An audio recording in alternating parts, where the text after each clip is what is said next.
Hi everyone, it's Meredith with Soul Navigation, and today I'm a little late, but I wanted to talk to you about everything Pisces. So this is my everything Pisces video, and if your sun, your moon, or your rising sign is in Pisces, you'll want to watch this video. Or if you're involved with somebody who is a Pisces. If you feel like you want to know more about Piscean energy, this is the video you'll want to watch. So I'll try to be brief. We know that that's a little bit challenging for me, but let's talk about everything Pisces. And by the way, happy birthday to all the Pisces that I absolutely love and adore, including, I have to plug my brother, my littlest brother. He's a Pisces. So I keep him in my heart when I do this video. Now, if your rising sign is Pisces, this is how you approach the world. If your moon sign is Pisces, this is how you love. And if your sun sign is in Pisces, this is your soul. Now, you can also have your Venus or your Mars or your Mercury in Pisces. So, or if you have a lot of 12th house planets, I should also say that. But if you were born between February 20th and March 20th, you're a Pisces. Or if you know somebody during those days, they are a Pisces. So, let's talk about what it means to be an altruistic mystic, because that's an archetype that I like to use. It's not the only one, but that's the archetype that I like to talk about when I talk about Pisces. The ruling planet for Pisces is Neptune and Jupiter, and both of those planets are visionary planets. Those are planets that represent true, vast spiritual knowledge, and Jupiter is just immensely big. It's absolutely enormous. So Pisces is boundless. It's infinite. It is from here, it's the space between here and infinity. So it's just enormous. So it's quite overwhelming being a Pisces. And it might even feel overwhelming being involved with one. It struggles when it's in Mercury. So if you have Mercury in Pisces, it does struggle a bit. Mercury is the mind. It's likes being analytical and logical. And Pisces is intuitive. So it struggles a little bit. It gets misunderstood. When Mercury is in Pisces in one's chart, someone can feel really misunderstood. And it loves being in Venus, because Pisces is all about love, and we're going to talk about that. And Venus is the planet of love. So it's exalted when it's in Venus. It's also considered exalted when it's in Pluto. It's water. You probably already know that. It represents the fish. And it's mutable, so it's moving water. You can think of a river flowing or a beautiful waterfall. The physical correlation is the ankles and the feet. And another archetype that I would say about Pisces is it's the self-sacrificing soul. So if you are truly and dearly loved by a Pisces, these people will truly sacrifice for you. Now, the shadow archetype, and we all have a shadow, we all have an unhealthy side or an undeveloped side, and we also have, you know, our highest self. But in the lowest self of Pisces, they become the unstable victim, and they become the troubled addict. And they become worse than that. They can completely lose themselves. And their task in this lifetime, if you will, is to bring a sense of selfless love. Oh, thank you for all the thumbs up. I'm so grateful. Hi, Kim. I'm so glad you're here. Thanks for listening, and thank you for the love. Give me love and hearts all through the whole video. It helps me keep going. Anyways, their task in this lifetime is to bring a sense of selfless love into this world and to teach that we are all one. And so if your heart is in Pisces, that's how you'll love. If your mind is in Pisces, that's how you'll think. If your soul is in Pisces, that's truly what your soul's calling is. Thank you for the love. I'm so grateful. I love having you on the other end. So their pitfall in this lifetime is to completely lose their sense of self, becoming lost in the vastness of the world, and to become the loneliest soul on planet, misunderstood and alienated. A deep sense of alienation is what plagues a Pisces. The guiding principle for a Pisces is I embody all. I am one with all. There is no separateness between you and me. I see no difference. So if you're Chinese and I'm American, a Pisces would not measure the differences. They would see the soul. And so these people are unifiers at their best. They're great unifiers, and that's how they love. So when a Pisces mission, which is universal love for all humankind, all of life, I should say, animals, plants, all beings, their ultimate goal is to make the universe a more beautiful, a more loving, and a healed place on Earth. And if I had to say it more dramatically, Pisces walks around feeling the pain and the suffering in their world and in the world. And they feel like they can actually help heal all that suffering. And it's enormous. They have boundless sympathy and compassion and empathy and love. And so they love with no bounds. So between here and infinity, if you can imagine, that's how big their boundary is. A Taurus has a boundary that's quite contained. They have a pretty manageable container. But it's a really big heart, and they don't know what to do with it. They get lost in it. Can you imagine walking around like that with that much love to give? So to the degree that they love is also to the degree that they can feel suffering. Their own suffering and your suffering, and his and his and his and his. And so they're like a sponge. They're here to create universal and spiritual oneness between all living creatures. That's why a lot of them are vegans. That's why a lot of them are healers and mystics and shamans. And they literally see us as one. They're masterful, energetic healers. And even though I have to put my notes up here, because I have so much to say and I want to say it all, and then if I'm just spontaneous, I'll forget something important, and I want my Pisces to know about themselves. But they're healers, and sometimes they don't even know that they're healers. They heal people by loving other people so well. They're oftentimes plugged into a deep spiritual belief, and sometimes they can even be so out there that they may not even believe in a God, because they understand the vastness of the universe so intensely that instead they believe in the gift of life through science rather than through a story of a man that once was that brought us a religion. A lot of Pisces are not religious. They're very spiritual, and they believe in the preciousness of life, but they don't always believe in God. And they're wise advisors. They are soulful poets. If you are in the presence of a Pisces, you are in the presence of a true poet. But they live out their poetry through cooking or through art or through maybe words, maybe music. They're brilliant visionaries. Their visionary is such a great word for Pisces. And even if they work a mundane job to pay the bill, they still are healers. They're still visionaries. They often unknowingly and knowingly heal other people who suffer terribly in the world. They have the ability to heal through loving. Now, what does that mean? Well, this is what I mean by loving. I mean, I could show up with an apple pie and you feel loved and adored and like I really care. But how a Pisces loves is they do two things. These are key factors, and this is why you'll fall in love with a Pisces. They listen to you with their entire being. They listen to you with their heart, with their ears, with their body.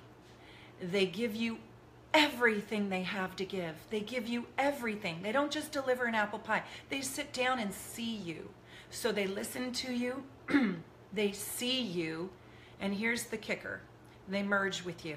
They merge so deeply with you that you and them become one. They wear your pain like it's their own, and that's how they heal you. And who can do that? Who can do that? I mean, it's so beautiful. If you find a doctor or a surgeon that is also a Pisces, you get that element along with their medical scientific healing. You get that spiritual element of healing too, that love exchange. And we don't know people's moon signs, but when you meet somebody or you're in the presence of somebody who has a moon sign in Pisces, this is how they love you. Yeah, you don't know any. There aren't many doctors that are Pisces. I'm not trying to put that down. They just don't gravitate to that. They're usually intuitives. I bet you know a Reiki healer. I bet you know a massage therapist. I bet you know a Chinese herbalist. I bet you know an acupuncturist. That is a Pisces. You know, they usually gravitate towards the intuitive arts because they heal on a more collective mind, body, soul. You know, some naturopathic doctors maybe. We're going to talk about the people that are Pisces. But gosh, I got 7 pages more of notes and I have to tell you all about my Pisces. Oh my God, if you could see all my notes. Okay, so where was I? They see others. They help anyone in need. Oh, they are the earth angels of the land. Literally the earth angels that walk through our days. And they're more sacrificial and more truly altruistically giving than any other sign on the planet. They are selfless. And this truly is my brother. I hope he'll watch this. They are absolutely selfless. At worst, they can be pretty bad.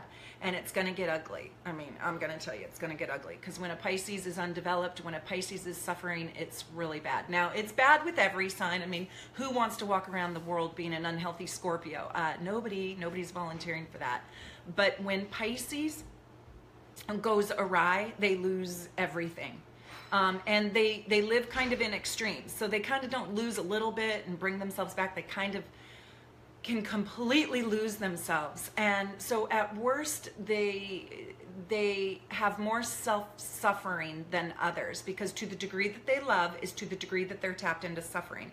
And it hurts so badly. Pisces hurts so bad that it just can become a self-sabotaging cycle. They, let's see what I wrote here. I want to cheat a little bit and see what I wrote. I mean, I wrote on and on and on and on. And when they sabotage themselves, they become the wandering soul. They become the soul that completely loses their identity because they merge into the identity of the loved ones that they're involved with. So they completely shed their own, sometimes, morals and values and interests, and they do what the other person needs of them. So they just lose themselves in the depth of merging. They lose their sense of self, which erodes their self-worth, and ultimately they can't navigate the world's harsher realities. Now, the unhealthy Pisces copes with the loss of their identity when they've given it away. Oftentimes they've given it away to a person who is suffering more badly than them. So it's oftentimes they give it away to a very poor choice in life. Sometimes they pick a domineering partner that's healthy and with it, but usually they are bleeding hearts and they merge with people who have big, big problems, and then they lose themselves in those problems, in helping heal those problems of the other person, and they can't abandon anyone. So they hold on to these suffering souls, wounded birds, and they go down with them. And how they cope with it is through escapism, drugs, alcohol, any escapism, any kind. And usually that is there to help them completely zone out, tune out, and not deal with the reality. But what it ultimately does is it sabotages their highest potential, as you've seen and as you can imagine. Now, at the very best, they are the embodiment of the collective conscience, and they can see all things as true universal love for all. They live out a higher consciousness. They can see literally how vast the world is. Let me give you an example here. This is how it's painful being a Pisces. I'm going to give an example of a Taurus, and then I'm going to give an example of a Pisces. So a Taurus's perspective, this is how, okay, the point of this is I want you to feel for a moment what it feels like to be this aware in life and how utterly overwhelming it is, what a sense of paralysis it can create, and how infinitesimally small you can feel. So a Taurus would say, I'm sitting in a hot pink chair with books behind me in my office at a desk in my house. I work from home. And so it's pretty manageable. It's contained. I understand my environment. I'm here. I'm in it. It's high functioning. It's beautiful. It's lovely. And it works for me. A Pisces says, I'm sitting in a hot pink chair in my office, in my house, in my neighborhood, on the plateau, in the Highlands, outside of Seattle, in Washington State, in the northwestern part of the United States, in the United States, south of Canada, north of Mexico, with the Pacific Ocean right here to the west, in the Western Hemisphere, on Earth, you know, next to Mercury and Venus, and the moon is here, and in this galaxy, along with other galaxies, and along with, you know, 13,000 other universes out there, and then I am me. And they are so aware of being nothing more than a grain of sand in this whole cosmic adventure all the time. So then you tell the Pisces, hey, do something great with your vision. Hey, speak up. Put a microphone in front of a Pisces face and say, hey, what important thing do you have to say? They're like, huh? Ask a Taurus to say something important. They'll say something important relative to the environment in which they're standing in. So if I'm at an Elks Lodge, I'm going to speak to the men and women at the Elks Lodge on the certain subject. A Pisces is so aware of the eternal, infinite vastness of life and what it means to be just one living creature, that they feel that small in contrast to the vastness. So no wonder they need a drink. Don't you need a drink just listening to that? I need a good glass of wine after I have that perspective, right? These people know no limit. And so inside of not knowing the limit, okay, inside of being aware of our limitlessness, they do feel so limited. They feel so inferior. Like anything I might have to say isn't going to heal the world, isn't going to change the world. I'm just but one person. So it's daunting and it's exhausting and it's painful to be a Pisces. Now, I want to also say just a couple more things. I know I got 12 more pages of notes that I could have written, but I tried to keep it short. Pisces is the most intuitive and the most psychic sign of the zodiac. So when your moon is there, it's like you have a divine channel straight up to the other side. You can, they have magic running through their days. They have many paranormal experiences from a very early age. But if they were not, if they grew up in a conventional environment that didn't foster that, it gets shut down and put away. But yet the talent or the ability, the intuitive channel is still on. So I always want my Pisces to grow their minds and not kill it off.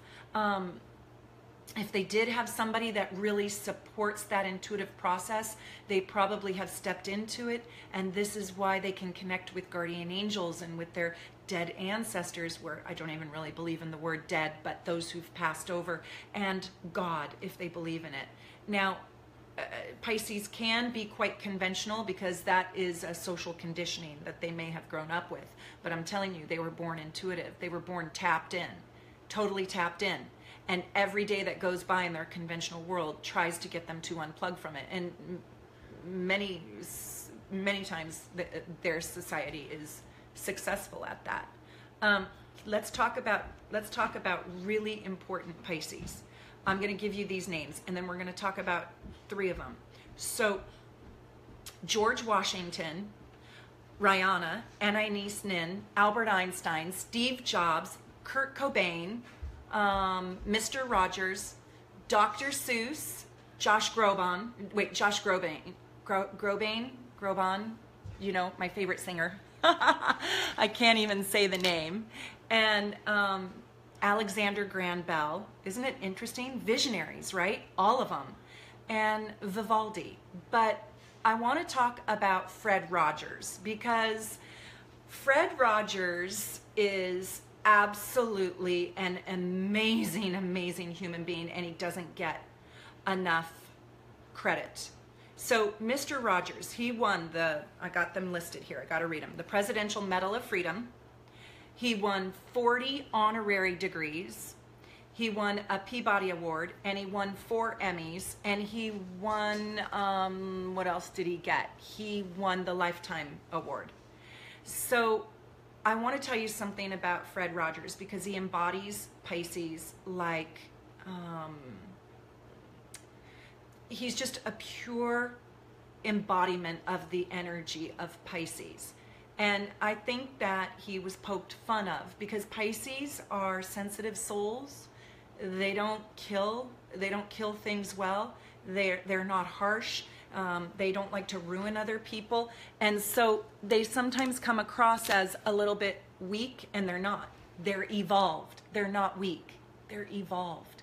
And so, hold on a minute. I got to tell you about this, because I want you to do something. I want you to go, please, please, please, after this video, go to YouTube and go Google his famous Emmy speech, where he tells everybody in the audience to close their eyes and to connect with somebody who's passed over. Have you seen this speech? It's absolutely amazing. Have you seen this speech? Has anybody? Okay, it is so beautiful. He moves this entire audience to tears. Just go to YouTube and Google it. It is the most beautiful thing you've ever seen. And it says like, unbelievable Emmy speech. Then the next thing that I want you to do is I want you to Google, because he took on the Senate when the Senate was going to cut funding for PBS. Oh my God, the speech that he gives to the Senate is absolutely unbelievable. This man champions for the rights of children and the rights of children who can't afford much, and he believes so passionately.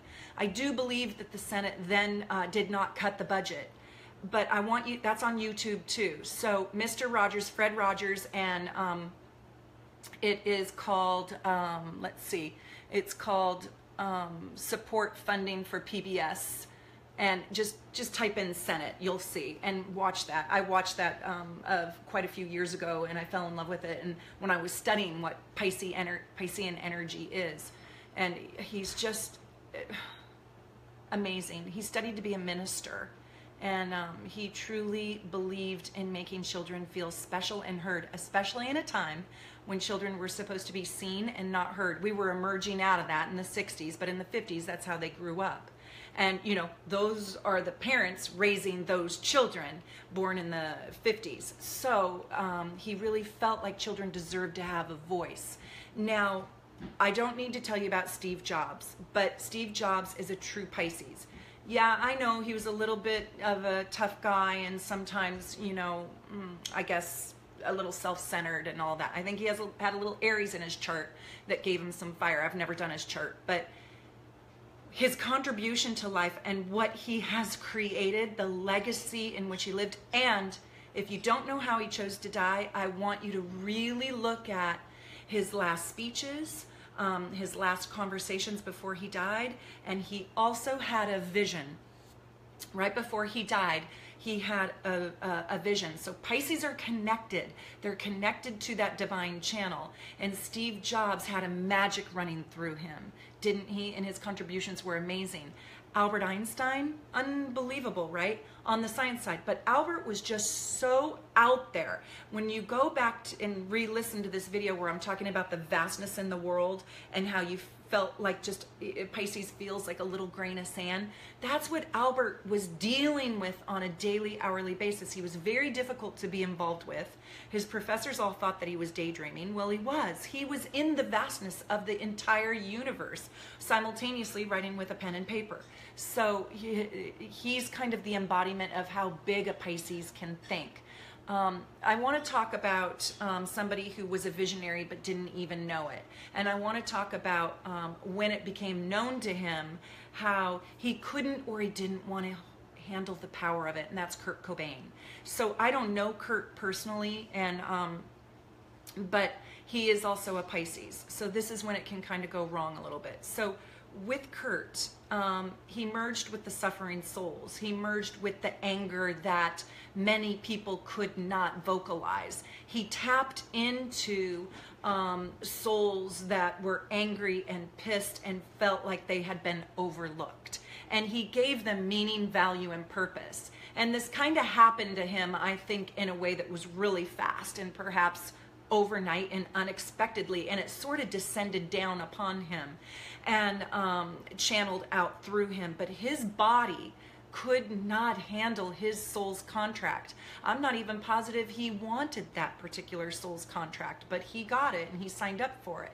And he wasn't able to facilitate the enormity of that calling. I think it became too big, too fast, too quick, too much, too overwhelming. That vastness became absolutely unmanageable. And what did he do? He turned to drugs to escape it, to take some of the responsibility off. The responsibility was too big for him. Hi in London. I can't believe I have London here. Gosh, you should be tucking yourself in, or maybe you're waking up. Hi, Christina. I'm so glad you're here. Hi, Cindy. Thank you guys for being here. I'm glad you're watching. I hope you like it. So I was talking about Kurt Cobain and being a Pisces and not being able to facilitate the enormity.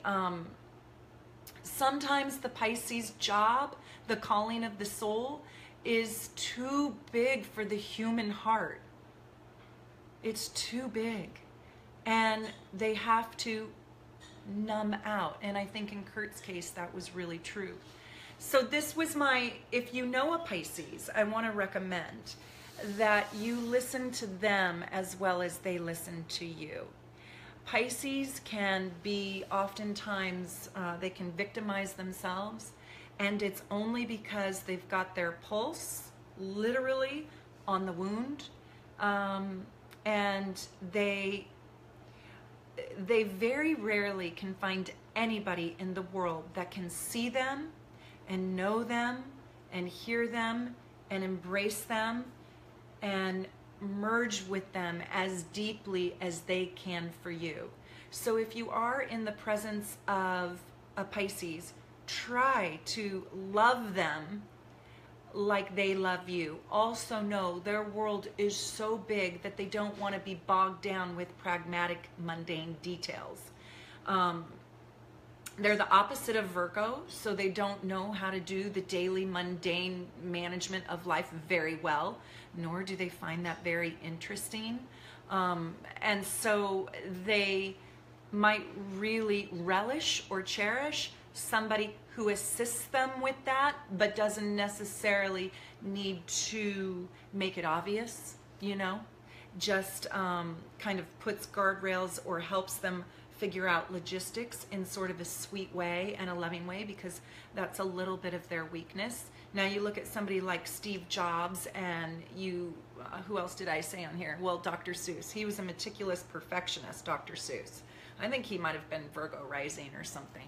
You have to realize that you have a lot of different energies going on. But if you think about Dr. Seuss, wouldn't you love to trade minds with him for a day, for an afternoon, for an hour? I would love to live in Dr. Seuss's mind for, I don't know, a whole week. I'd take a whole entire week. Then I'd probably need to escape. But who else? Elizabeth Barrett Browning, one of the most beautiful poets in the world. God, didn't she penetrate to the core of your heart and soul? If you've never read Elizabeth Barrett Browning's work, oh my gosh, go pick up a book of her poetry.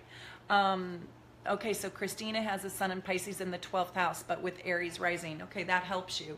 that helps you. Now, anybody who has their sun in the 12th house will feel some of these things. And so, Christina, you, just using you as an example here, at times you must have felt very lonely or alone with your own problems. And also, when your sun is in the 12th house or you are a Pisces, there is such an overwhelming sense of aloneness, because you know that other people do not have the same perspective as you, and you're dealing with a society that values the mundane. You know, Albert Einstein just felt like the world was focused on all the wrong things. So did Steve Jobs. And George Washington is another example. Isn't he a visionary? What does Cindy say? Me too. Dr. Seuss. Yeah. Yeah, Christina, I know. 12th house souls can be lonely. The thing that a Pisces really needs is they need a sanctuary. They truly need a sanctuary to get off the crazy train of life. And isn't it crazy today? Extra crazy today.